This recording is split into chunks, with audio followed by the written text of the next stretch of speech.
As portas de Nínive estão abertas. O sol da manhã ilumina as muralhas mais imponentes que o mundo antigo já construiu. Um homem caminha sozinho pela estrada de acesso leste, o manto empoeirado, os pés descalços, o olhar fixo nos portões gigantescos à frente. Ele carrega uma mensagem de destruição para a maior cidade da terra. Estamos às margens do rio Tigre, no coração do Império Assírio, por volta de 760 anos antes da Era Comum. O que este profeta hebreu está prestes a fazer aqui vai desafiar toda a lógica histórica. Uma cidade inteira, capital de um império brutal, vai se curvar diante de suas palavras. Mas antes que ele cruze esses portões, antes que sua voz ecoe pelas avenidas assírias, antes que reis e escravos rasguem suas vestes em arrependimento, é preciso documentar o que era Nínive naquela manhã comum. É preciso reconstruir o cenário que testemunhou o improvável. É preciso mostrar como foi. Antes de começarmos, escreva nos comentários de onde você está assistindo. Deixe seu like, se inscreva no canal e ative o sino. Continuamos. Nínive ocupa as duas margens do rio Qusr, afluente do Grande Tigre, na região que hoje corresponde ao norte do Iraque, nas proximidades da moderna cidade de Mossul. As escavações arqueológicas iniciadas no século XIX, conduzidas por Austen Henry Layard e posteriormente por outros pesquisadores, revelaram uma metrópole de proporções extraordinárias para a antiguidade. O texto do profeta Jonas, no 3º capítulo de seu livro, descreve Nínive como uma cidade grande diante de Deus de 3 dias de jornada. Historiadores interpretam essa expressão de diferentes formas. Alguns sugerem que se refere ao tempo necessário para percorrer toda a área metropolitana. Outros, ao período exigido para visitar cada bairro e proclamar uma mensagem pública. O que é certo é que Nínive impressionava por sua escala. As muralhas que cercam a cidade se estendem por aproximadamente 12 quilômetros de perímetro. São construídas com tijolos de barro cozido, reforçadas por torres de observação posicionadas em intervalos regulares. A altura dessas muralhas alcança em alguns trechos mais de 20 metros. O historiador grego Diodoro Sículo, escrevendo séculos depois, mas baseando-se em fontes anteriores, registrou que as muralhas de Nínive eram largas o suficiente para permitir que 3 carruagens passassem lado a lado em seu topo. 15 portões monumentais dão acesso à cidade, cada um flanqueado por colossais figuras de touros alados com cabeça humana, os Lamassu, guardiões espirituais que protegem a entrada contra forças malignas. Esses portões não são apenas funcionais, são declarações de poder. Qualquer estrangeiro que se aproxima entende, antes mesmo de entrar, que está diante da capital do império mais temido do mundo conhecido. Naquela manhã específica, por volta de 760 anos antes da Era Comum, o portão leste fervilha de atividade. Caravanas de mercadores chegam do planalto iraniano trazendo lápis lazuli, turquesa e estanho. Pastores conduzem rebanhos de ovelhas de pelo escuro para os mercados internos. Soldados assírios em seus uniformes característicos, com elmos cônicos de bronze e lanças longas, verificam documentos e cobram taxas de passagem. O som é uma cacofonia de idiomas: assírio, aramaico, elamita, fragmentos de línguas das tribos das montanhas do norte. O cheiro é denso, esterco de animais, suor humano, incenso queimando em pequenos altares portáteis que alguns mercadores carregam para a proteção divina em suas viagens. A câmera se move para dentro das muralhas e revela o que as escavações arqueológicas confirmaram: uma cidade organizada com precisão imperial. Avenidas principais cortam Nínive de norte a sul e de leste a oeste, largas o suficiente para procissões militares e desfiles religiosos. Essas avenidas são pavimentadas com grandes lajes de pedra calcária, polidas pelo uso de séculos. Canais de irrigação derivados do rio Qusr atravessam a cidade, fornecendo água para jardins, banhos públicos e o consumo doméstico. O sistema hidráulico de Nínive é uma maravilha de engenharia que arqueólogos do período moderno estudam com admiração. Aquedutos trazem água de fontes nas montanhas a mais de 50 quilômetros de distância. O Palácio Real domina a paisagem urbana. No período em que Jonas chega, o rei no trono é provavelmente Assur-dan III, embora a cronologia exata seja debatida pelos estudiosos. O palácio se ergue sobre uma plataforma elevada de tijolos, suas paredes decoradas com relevos de pedra que narram campanhas militares, caçadas reais e rituais religiosos. Esses relevos, muitos dos quais hoje estão preservados no Museu Britânico e no Museu do Iraque, mostram com detalhes impressionantes como era a vida na corte assíria. Músicos tocando harpas e tamborins, servos carregando bandejas de frutas, prisioneiros de guerra sendo conduzidos acorrentados. O palácio é um universo em si mesmo, com centenas de aposentos, pátios internos, jardins com árvores frutíferas importadas de terras distantes e aposentos privados onde o rei mantém seu harém. Mas a maior parte da população de Nínive não vive nos palácios. As escavações revelaram bairros residenciais densos, com casas de tijolos de barro organizadas em quarteirões irregulares. As casas típicas têm um pátio central aberto, ao redor do qual se distribuem os cômodos, áreas de preparo de alimentos, dormitórios, espaços de armazenamento. Os telhados são planos, feitos de vigas de madeira, cobertas por camadas de barro compactado. Durante as noites quentes de verão, famílias dormem nesses telhados, sob o céu estrelado da Mesopotâmia. Escadas externas conectam o nível térreo ao telhado, e vizinhos conversam de um terraço para outro. É uma arquitetura que persiste na região até os dias atuais.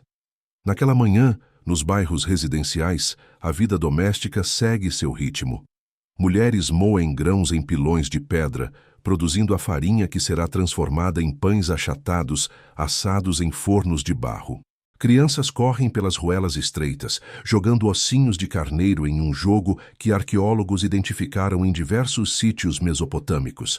Artesãos trabalham em suas oficinas, oleiros moldando jarros e tigelas no torno, tecelões operando teares verticais, metalúrgicos forjando ferramentas e armas sobre braseiros fumegantes. O som dos martelos sobre o metal ecoa pelos becos. O cheiro de pão assando se mistura ao aroma de cebolas fritas em óleo de gergelim. Os templos de Nínive são estruturas massivas que rivalizam com o palácio em imponência. O templo de Ishtar, a deusa do amor e da guerra, é particularmente significativo. Nínive era considerada a cidade sagrada de Ishtar, e seu culto aqui era especialmente elaborado.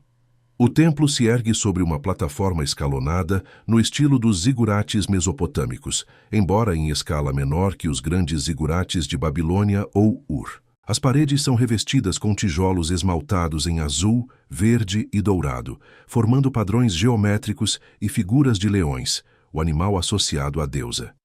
Sacerdotisas e sacerdotes em vestes cerimoniais entram e saem do complexo sagrado. O som de cânticos rituais ecoa de dentro do santuário. Incenso espesso sobe em colunas visíveis, perfumando o ar com mirra e olíbano. Mas Ishtar não é a única divindade adorada em Nínive. O panteão assírio é vasto. Assur, o deus nacional do império, tem seu próprio templo e culto. Nabu, deus da sabedoria e da escrita, é reverenciado especialmente pelos escribas e funcionários reais. Sin, o deus da lua, e Shamash, o deus do sol, recebem oferendas diárias. Em praticamente toda esquina, pequenos santuários domésticos abrigam estatuetas de divindades protetoras. A religiosidade permeia cada aspecto da vida assíria. Decisões importantes, desde campanhas militares até casamentos, são tomadas após consulta a adivinhos que leem presságios nas entranhas de animais sacrificados, no voo dos pássaros, nos padrões de óleo derramado sobre água. A documentação que sobreviveu da Assíria, milhares de tabletes de argila inscritos em escrita cuneiforme, revela uma sociedade obcecada com presságios e sinais divinos. Os assírios acreditavam que os deuses comunicavam sua vontade através de fenômenos naturais. Eclipses, tempestades incomuns, nascimentos de animais deformados, sonhos perturbadores.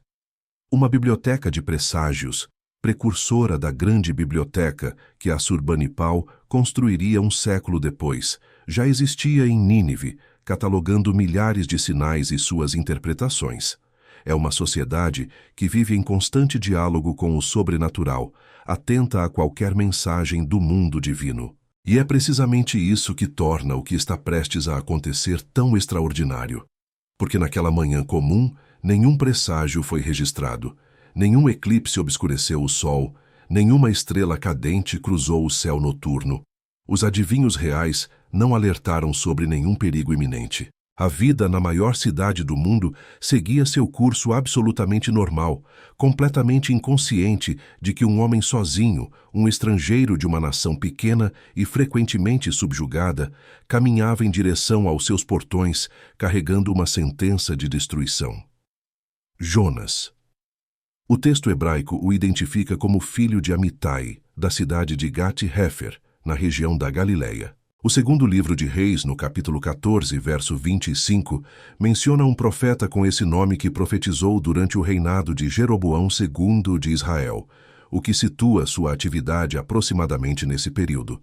Mas o livro que carrega seu nome conta uma história peculiar. Antes de chegar a Nínive, Jonas tentou fugir de sua missão. Embarcou em um navio em Jope, tentando alcançar Tarsis, na direção oposta. Uma tempestade quase destruiu o navio. Os marinheiros, aterrorizados, lançaram sortes para identificar o culpado. A sorte caiu sobre Jonas. Ele foi lançado ao mar. Um grande peixe o engoliu. 3 dias e 3 noites no ventre da criatura. Depois, o peixe o vomitou em terra seca. E agora, ele está aqui, caminhando pela estrada de acesso a Nínive. O que se passou em sua mente durante aqueles 3 dias nas trevas não é registrado. Mas algo mudou. Quando a palavra do Senhor veio a ele pela segunda vez, ordenando que fosse a Nínive, ele foi. A câmera documenta sua aproximação. É um homem de aparência comum, vestes simples de lã, apropriadas para um habitante das colinas da Galileia. Não traz escolta, não traz presentes diplomáticos, não carrega credenciais que o acreditem perante a corte assíria. É um estrangeiro, um hebreu, membro de um povo que os assírios consideram bárbaro e primitivo. Naquele período, Israel e Judá são pequenos reinos periféricos, frequentemente obrigados a pagar tributo às grandes potências mesopotâmicas. Um israelita caminhando sozinho pelas ruas de Nínive seria visto com curiosidade, talvez com desprezo, certamente não com respeito. E sua mensagem é a menos diplomática possível. O texto de Jonas, capítulo 3, verso 4, registra suas palavras: ainda 40 dias, e Nínive será subvertida. É isso. Não há chamado ao arrependimento na mensagem original. Não há oferta de misericórdia. É uma sentença de destruição, simples e direta. 40 dias. A cidade será destruída. Fim. Por que 40 dias? O número 40 carrega peso simbólico na tradição hebraica. 40 dias de dilúvio, 40 anos no deserto, 40 dias de Moisés no Sinai. É um número que marca períodos de provação e transformação. Mas para os assírios que ouviram Jonas, o número provavelmente não carregava esse significado. Era simplesmente uma contagem regressiva para a aniquilação. Os portões de Nínive se aproximam. Jonas pode ver os lamaçu colossais flanqueando a entrada, suas faces de pedra impassíveis. Pode ouvir o burburinho da cidade lá dentro, o som de uma metrópole em pleno funcionamento. Pode sentir o cheiro característico de uma grande aglomeração humana. Fumaça, comida, animais, humanidade em massa. A câmera se posiciona acima dos portões, oferecendo uma vista panorâmica do que Jonas está prestes a enfrentar. Nínive se estende até onde a vista alcança. Quarteirões residenciais se amontoam ao redor das avenidas principais. Templos elevam seus zigurates em múltiplos pontos da paisagem urbana. O Palácio Real domina o horizonte norte. Jardins verdes contrastam com o tom ocre dos tijolos de barro. Milhares de pessoas se movem pelas ruas, cada uma absorvida em suas próprias preocupações. O livro de Jonas, no final, menciona que havia em Nínive mais de 120 mil pessoas que não sabem discernir entre a mão direita e a mão esquerda. Estudiosos interpretam essa expressão como uma referência às crianças da cidade, o que sugeriria uma população total de talvez 500.000 ou mais almas. É uma estimativa, mas indica a escala que o texto bíblico atribui à cidade. Naquela manhã comum, comerciantes negociam nos mercados próximos ao portão leste. É o mercado de gado, onde animais são vendidos para sacrifício nos templos, para consumo doméstico, para trabalho agrícola. O mugido de bois se mistura ao balido de ovelhas e ao zurrar de jumentos. Vendedores gritam preços. Compradores examinam dentes e cascos. Moedas mudam de mãos, embora a economia assíria ainda dependa em grande parte de escambo, usando grãos como unidade de valor em muitas transações. A poeira levantada pelos animais forma uma névoa dourada sob a luz da manhã.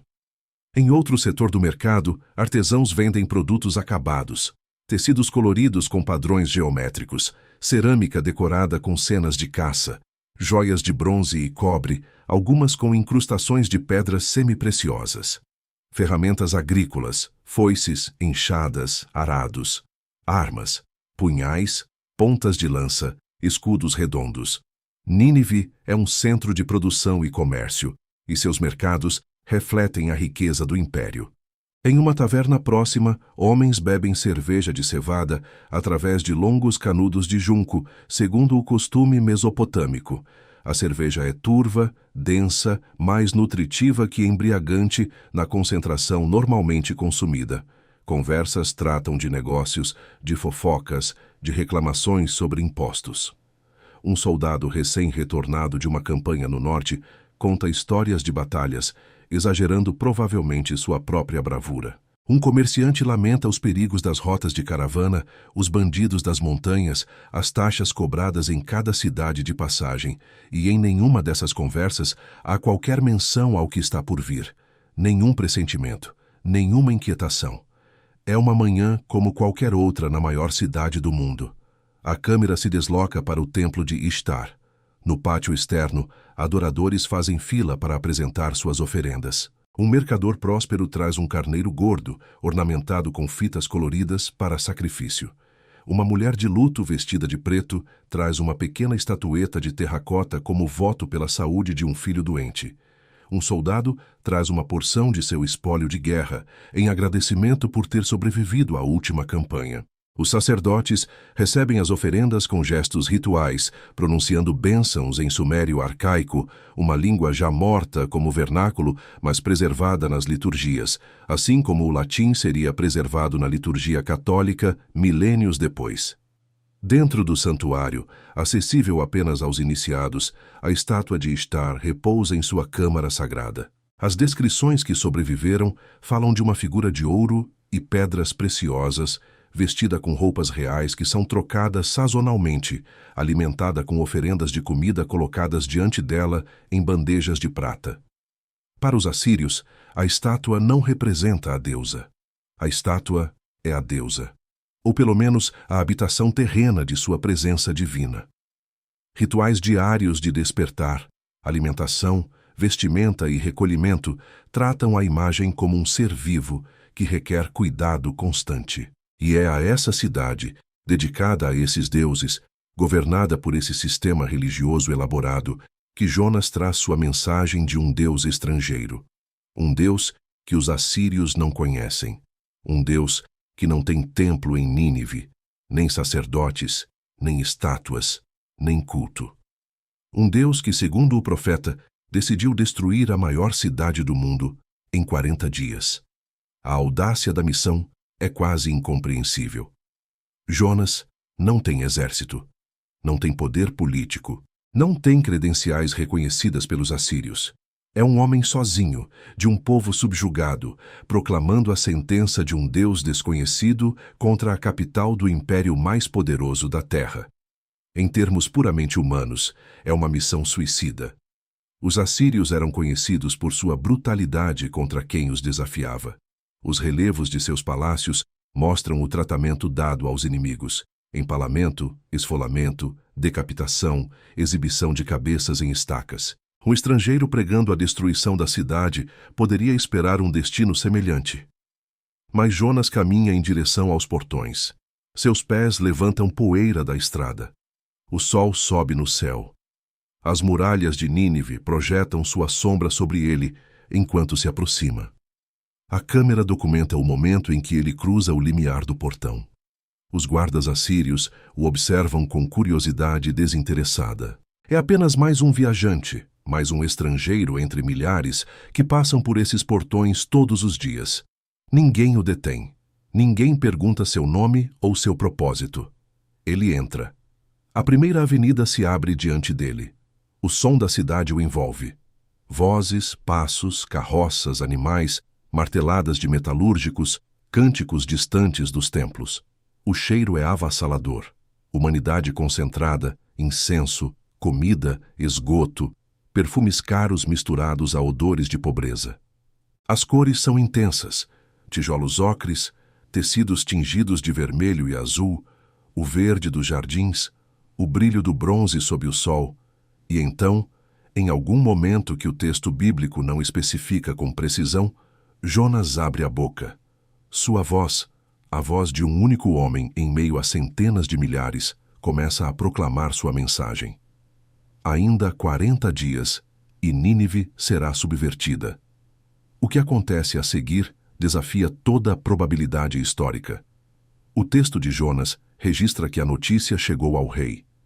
Que o rei se levantou do trono, despiu suas vestes reais, cobriu-se de saco e sentou-se em cinzas.